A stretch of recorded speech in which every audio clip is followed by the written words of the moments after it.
Assalamualaikum warahmatullahi wabarakatuh. Alhamdulillahirrabbilalamin. Wabihi nasta'inu ala umuri dunya waddin. Assalatu wassalamu ala asyrafil mursalin Sayyidina wa maulana Muhammadin wa ala alihi wa sahbihi ajma'in. Allahumma salli ala Sayyidina Muhammad wa ala alihi Sayyidina Muhammad. Alhamdulillah, puji serta syukur senantiasa kita panjatkan kehadirat Allah Subhanahu wa Ta'ala, Tuhan yang Maha Kuasa, bahwa pada sore hari ini kembali kita berjumpa dalam tayangan atau program Mutiara Hati yang terus ditayangkan oleh Stasiun TVRI Provinsi Kalimantan Utara. Dan bersama saya pemirsa masih lagi hadir Ustadz Ambo Intang Azikin SPDI. Nah, saya senang sekali ini berbincang-bincang dengan beliau karena beliau merupakan sosok yang sangat luar biasa berpengetahuan dan juga mampu menjawab berbagai pertanyaan yang mungkin akan kita berikan, dan pertanyaan-pertanyaan itu merupakan pertanyaan yang sering timbul di dalam kehidupan kita sehari-hari. Nah, pemirsa yang berbahagia, pada sesi atau pada kesempatan kali ini kami mungkin akan mengangkat satu tema, yaitu tentang bagaimana perspektif kepentingan dalam Islam. Jadi bagaimana Islam memandang seorang pemimpin. Nah, nanti kita akan mendengarkan paparan dari Ustadz Ambo Intang ini, dan mungkin juga kita akan memberikan atau menanyakan beberapa hal pemirsa terkait dengan bagaimana sesungguhnya menjadi seorang pemimpin yang benar sesuai dengan perspektif Islam. Dan untuk itu langsung saja saya ingin menyapa Ustadz Ambo Intang. Assalamualaikum Ustadz. Waalaikumsalam warahmatullahi wabarakatuh. Ya, baik Ustadz, ini sudah merupakan sesi yang berikutnya ya Ustadz ya, kita bertemu kembali dalam momen atau program Mutiara Hati yang ditayangkan oleh Stasiun TVRI Kaltara. Mungkin saya akan persilakan Ustadz terlebih dahulu untuk menyampaikan bagaimana sesungguhnya kepemimpinan Ustadz dalam perspektif Islam. Silakan Ustadz. Bismillahirrahmanirrahim. Assalamualaikum warahmatullahi wabarakatuh. Waalaikumsalam warahmatullahi wabarakatuh. Alhamdulillahilladzi hadana li hadza wa ma kunna linahtadiya laula an hadanallah. May yahdihillahu fala mudilla lahu wa may yudlil fala hadiya lahu. Asyhadu an la ilaha illallah wahdahu la syarika lahu wa asyhadu anna Muhammadan abduhu wa rasuluhu la nabiyya ba'dah. Allahumma shalli wa sallim wa barik ala sayyidina Muhammadin wa ala alihi wa sahbihi ajma'in, amma ba'd. Tak henti-hentinya kita terus bersyukur kepada Allah Subhanahu wa Ta'ala dengan ucapan alhamdulillahi rabbil alamin ala kulli hal. Terikutkan salam dan salawat kepada junjungan baginda Rasulullah Muhammad sallallahu alaihi wasallam. Ucapan Allahumma shalli ala sayyidina Muhammadin wa ala sayyidina Muhammad.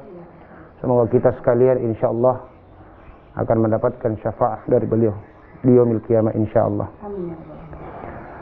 Berbicara tentang persoalan kepemimpinan di dalam perspektif Islam, dalam hal ini saya ingin mengetengahkan salah satu ayat di mana Allah Subhanahu wa Ta'ala di dalam Al-Quran, tepatnya di surah Al-Baqarah, Allah katakan, wa idh qala rabbuka lil malaikati inni ja'ilun fil ardi khalifah. Dan ingatlah ketika Allah Subhanahu wa Ta'ala bertitah kepada malaikatnya bahwa sesungguhnya aku akan menciptakan seorang khalifah di atas muka bumi ini. Maka terjadilah percakapan di dalam ayat itu antara Allah Subhanahu wa Ta'ala dengan malaikatnya. Qalu ataj'alu fiha ma yufsidu fiha wa yasfiku dima. Kata malaikat, kenapa engkau lagi ya Allah ingin menciptakan manusia tadi itu dalam konteks khalifah, sementara mereka hanya akan melakukan kerusakan ataupun kesalahan-kesalahan yang lain. Tetapi di ending kalimat Allah Subhanahu wa Ta'ala di dalam ayat tersebut, inni a'lamu ma la ta'lamun. Aku lebih tahu. Padahal tadinya malaikat sudah mengatakan kepada Allah, orang nusabbihu, kami ini sudah sangat banyak beribadah kepadamu ya Allah. Kenapa engkau ingin menciptakan lagi?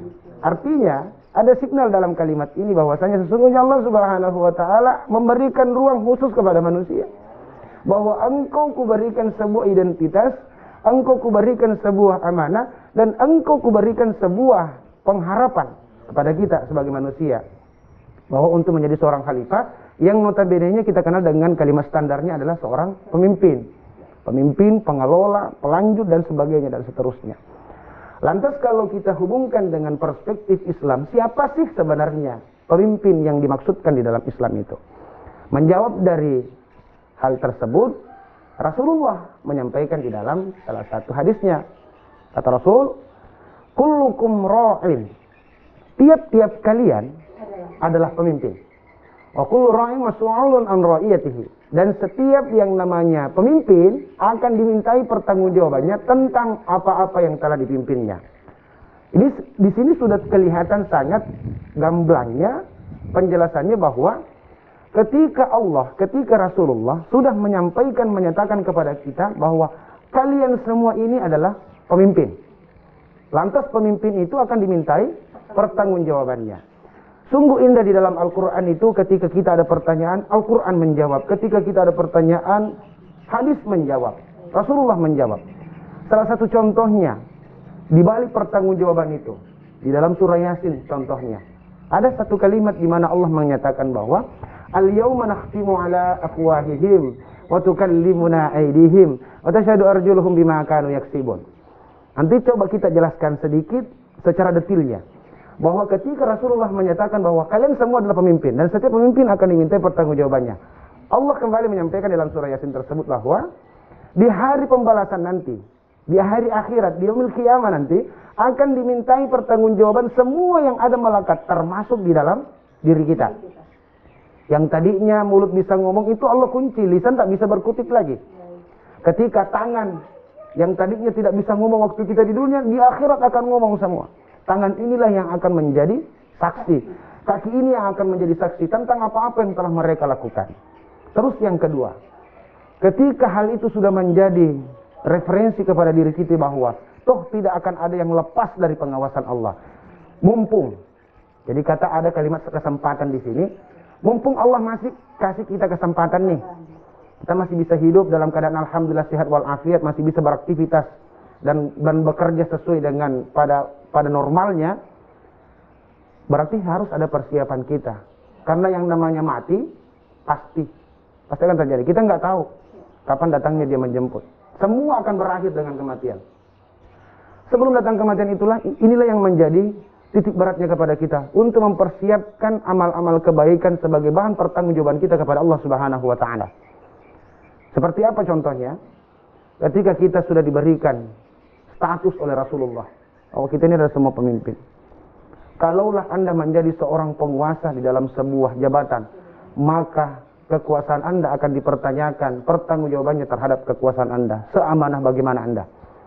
Ketika Anda menjadi seorang kepala atau ketua, apalah namanya, maka semua yang Anda pimpin, Anda yang menjadi atasan dari semua yang Anda bawahi tadinya ini akan dimintai pertanggungjawaban. Kemana engkau arahkan, bagaimana engkau melaksanakannya, dan apa substansial yang sudah engkau persembahkan kepada Allah Subhanahu wa ta'ala.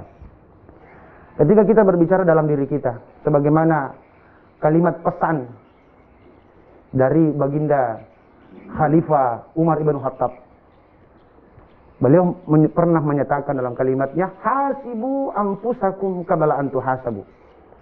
Koreksilah dirimu sebelum Allah yang datang mengkoreksimu. Artinya kalimat ini, mumpung engkau masih dalam keadaan berada di dunia, hidup di dunia, sehat di dunia, pergunakan sebaik-baik itu untuk mengoreksi, introspeksi dirimu. Sebaik apa kita sudah memimpin, khususnya di dalam diri kita sendiri.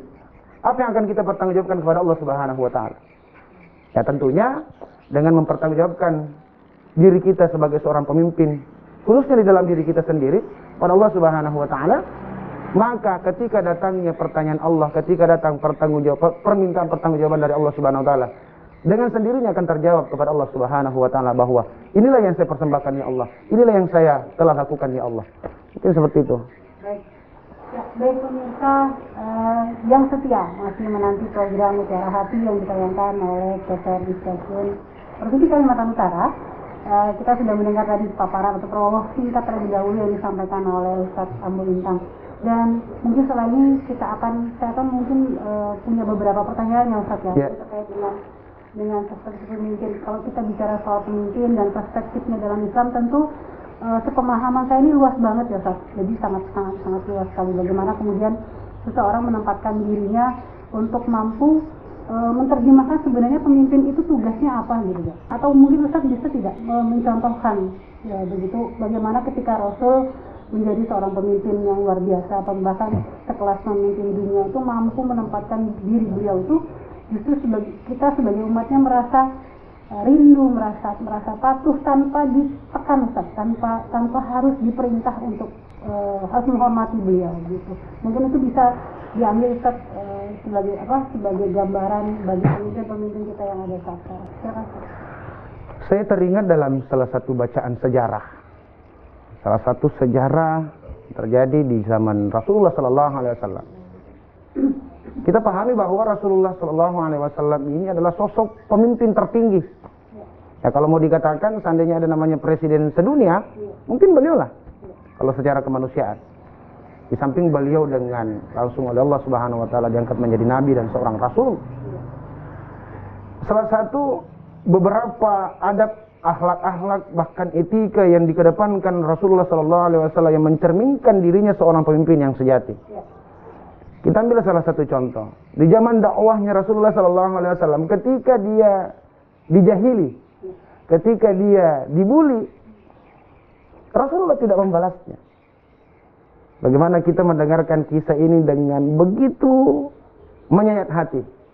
Rasulullah sampai dilempari kotoran, pasangkan duri, dihalangi jalannya. Sampai ada namanya kontak fisik.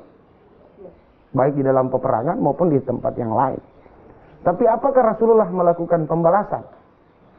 Dalam hal konteks ini, inilah merupakan bagian dari kepemimpinan dakwah Rasulullah Sallallahu Alaihi Wasallam. Sehingga yang tadinya orang membenci Islam, yang tadinya orang membenci ajaran yang dibawa Rasulullah, dengan sendirinya dia datang berdasarkan akhlaknya Rasulullah Sallallahu Alaihi Wasallam dari bagian kepemimpinan tadi itu. Bukan berarti dengan kepemimpinannya dia dengan datang petantang petinting langsung dengan gaya seperti apalah namanya, tidak dilakukannya. Tidak menggunakan kekuasaannya untuk menindas, tetapi dia menggunakan kekuasaannya, dia menggunakan kepemimpinan itu untuk merangkul, lemah lembut. Sehingga yang tadinya orang yang membenci Rasulullah kembali datang sendiri, hatinya menjadi lembut. Sehingga di sini juga kita bisa belajar dari Rasulullah Sallallahu Alaihi Wasallam dari berbagai sejarah kisah yang begitu banyak, luar biasa. Ketika Rasulullah Sallallahu Alaihi Wasallam salah satu contohnya dalam konteks peperangan. Sampai Rasulullah itu pernah terkena panah, pernah patah giginya, berdarah pelipisnya, tumitnya berdarah, karena mungkin dilempari di panah dan sebagainya. Menyeletuklah salah seorang sahabat. Ya Rasul, kamu kan ini seorang nabi, kamu kan ini seorang Rasul. Kenapa kamu tidak berdoa? Doamu kan dijawab oleh Allah. Bisa saja sama Allah. Bahkan gunung Uhud pun ikut menjawab. Minta sama Allah, wahai Rasul, kutimpakan diriku kepada mereka yang membencimu. Tapi apa kata Rasulullah? Mereka begitu, mereka lakukan seperti itu karena dia belum memahamiku. Dan cukuplah aku menunda untuk tidak berdoa, meminta musibah untuk umatku. Supaya ini menjadi pengganti syafaatku nanti. Coba bayangkan. Sekarang, ini kita ambil contoh. Kalaulah kita ada kekuasaan di masa sekarang. Kalau kita seumpamanya ada sebuah iya, mungkin dengan langsung. Ya. Tapi kita tidak menginginkan itu. Makanya Rasulullah Sallallahu Alaihi Wasallam disampaikan oleh istri Rasulullah, karena khuluquhul Quran. Sungguh di dalam akhlaknya Rasulullah itu ada di dalam Al-Quran. Tadabbur Al-Quran itu. Contoh yang kedua, salah satu kepemimpinan dalam Islam yang ingin juga kita ketengahkan, yang diteruskan oleh sahabat Rasulullah, Baginda Khalifah Umar bin Khattab, yang melanjutkan kepemimpinan setelah Rasulullah Abu Bakar kemudian kepada Umar bin Khattab. Dalam satu kisah itu pernah suatu ketika, namanya Amirul Mukminin, pemimpin tertinggi. Beliau itu salah satu kesenangannya adalah melakukan, kalau bahasa sekarang itu dikenal dengan istilah sidak, inspeksi mendadak. Dia ingin mengetahui seberapa jauh kinerja dari pejabatnya, bawahannya, sampai kepada masyarakat terkecilnya. Jadi Baginda Umar itu senang berjalan ke pelosok-pelosok daerah, bahkan di waktu yang tidak kita kira, di tengah malam. Sampai Baginda itu Umar bin Khattab masuk dalam sebuah perkampungan, mungkin pedesaan seperti itu. Di tengah larutnya malam, beliau mendengarkan isapan tangis, jeritan Sebuah keluarga ya? keluarga. Ternyata beliau mendekat, didengarkanlah seorang ibu yang bersama anaknya ini yang menangis, menjerit. Kenapa? Maka diketuklah pintu itu, masuklah Amirul Mukminin bertanya, kenapa anakmu menangis? Lapar. Padahal si ibu ini tidak tahu kalau yang datang ini seorang Amirul Mukminin, seorang khalifah, nggak tahu. Dan ternyata beliau menyatakan bahwa dalam keadaan lapar dia menangis dan tidak keburu tidur juga. Tapi yang paling lucu dalam kejadian ini, Baginda bertanya, Amirul Mukminin bertanya kepada si ibu, terus kenapa, apa yang kamu masak? Terus ditengoki. Ternyata yang ditengoki di dalam kuali itu yang batu. Jadi yang dia lakukan itu hanya untuk menyenangkan si anak ini supaya berhenti. Tapi namanya lapar selalu menjerit. Lalu bertanyalah Umar, kenapa kamu demikian? Lantas pertanyaannya justru jawaban yang tidak ditunggu-tunggunya keluar. Bagaimana mungkin? Apa yang mau saya masak? Sementara tidak ada yang bisa saya masak di sini. Lantas dia berkata bahwa sementara pemimpin saya di sana tidak mau mengetahui nasib rakyatnya seperti ini. Padahal yang datang ini seorang khalifah. Dengan dada bergetar, rasa malu bagaimana, bercampur rasa iba, si Umar minta pamit, tunggu saya sebentar.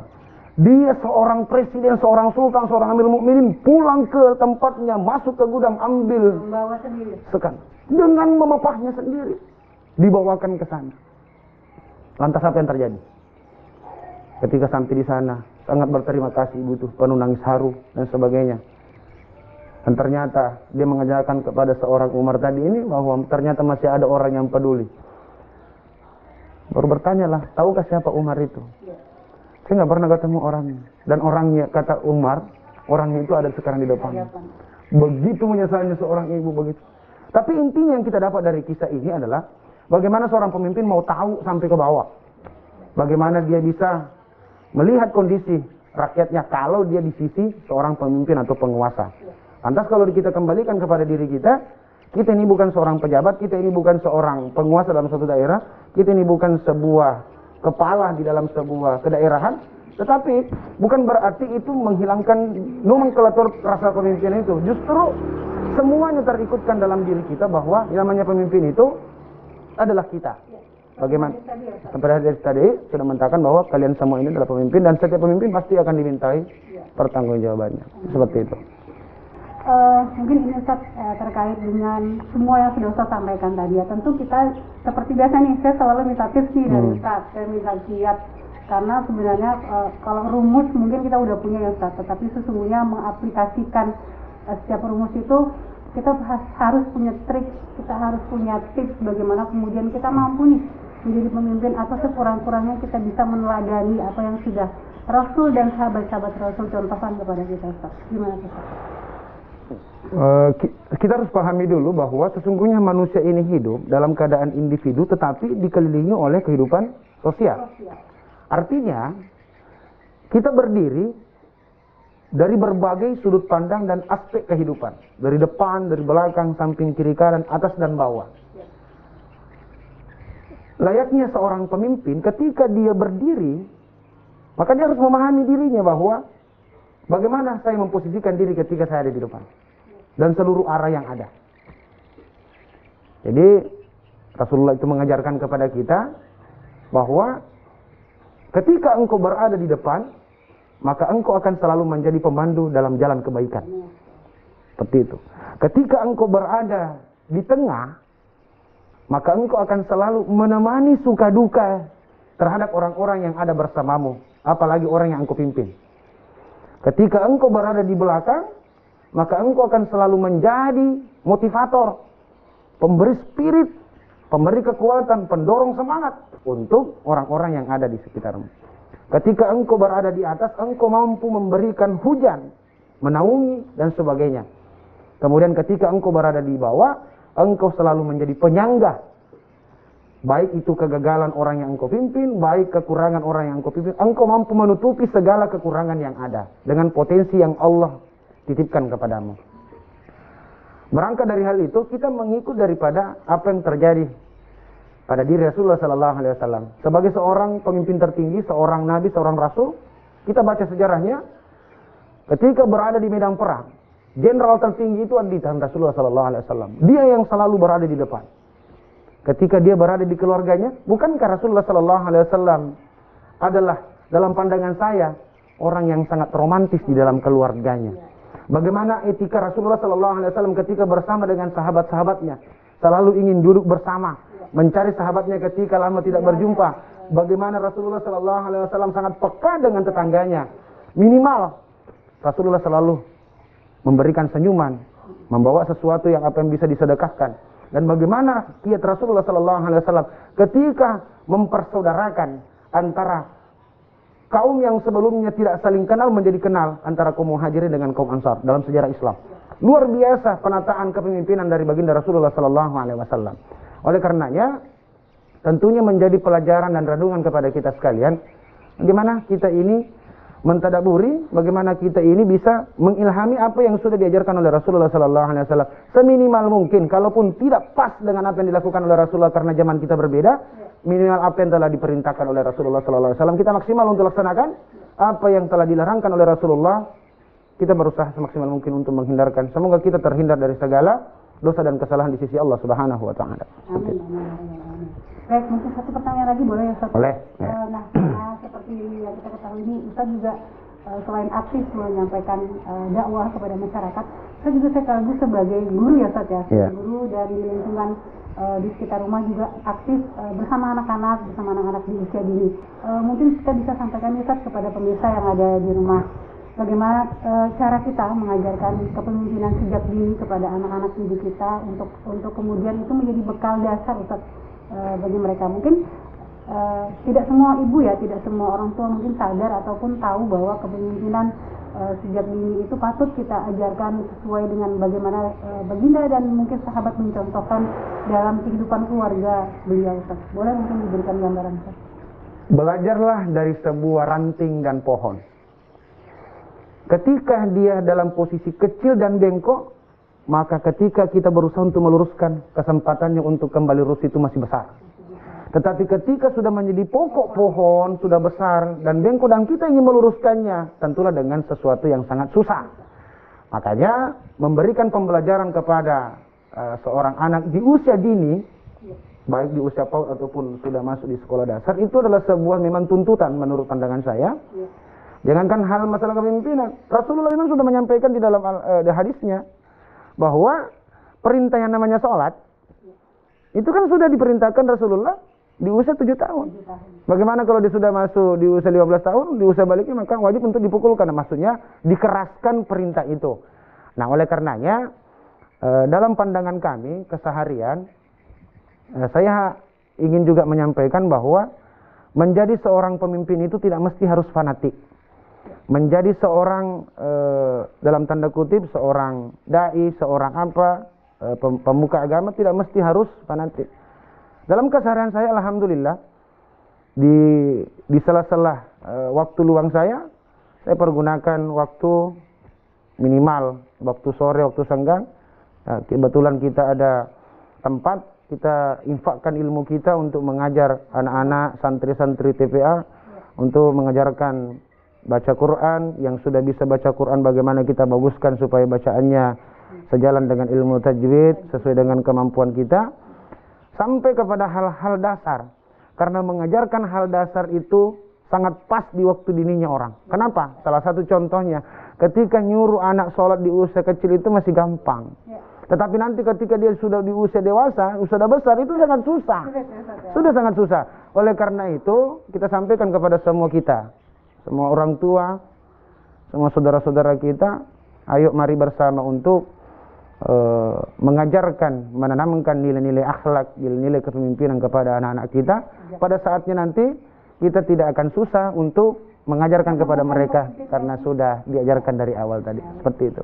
Baik, luar biasa sekali Ustaz. Saya ingin mengucapkan terima kasih atas segala paparan yang sudah Ustaz sampaikan dalam program kita pada sore hari ini, yaitu Mutiara Hati, yang terus ditayangkan oleh stasiun TVRI Provinsi Kalimantan Utara setiap hari Jumat pukul 17.30 waktu Indonesia bagian tengah. Dan luar biasa Ustaz, sesungguhnya memang membahas masalah kepemimpinan itu tidak mungkin dalam waktu singkat. Ini pasti luas sekali cakupannya, dan contoh-contoh yang diberikan oleh Baginda maupun sahabat-sahabat juga sudah luar biasa. Tinggal bagaimana mungkin kita sebagai masyarakat, baik masyarakat biasa yang skup kepemimpinannya kecil sampai dengan yang luas ya Ustaz, mungkin pemimpin daerah, pemimpin negara, itu meneladani apa yang sudah Rasulullah contohkan dalam kehidupan kita sehari-hari. Baik pemirsa, demikian dulu perjumpaan kita pada sesi kali ini, yang tadi kita sudah mengangkat tema tentang kepemimpinan dalam perspektif Islam, dan kita berjumpa kembali nanti di lain kesempatan dalam program yang sama, yaitu Mutiara Hati, yang ditayangkan setiap Jumat pukul 17.30 waktu Indonesia bagian tengah. Saya Mutmainah Quraisy pamit undur diri, dan juga Ustadz Ambo Intam juga mengucapkan terima kasih atas segala partisipasi pemirsa yang sudah menyaksikan tayangan ini sampai dengan selesai. Terima kasih. Allahumma sholli. Assalamualaikum warahmatullahi wabarakatuh. Waalaikumsalam warahmatullahi wabarakatuh.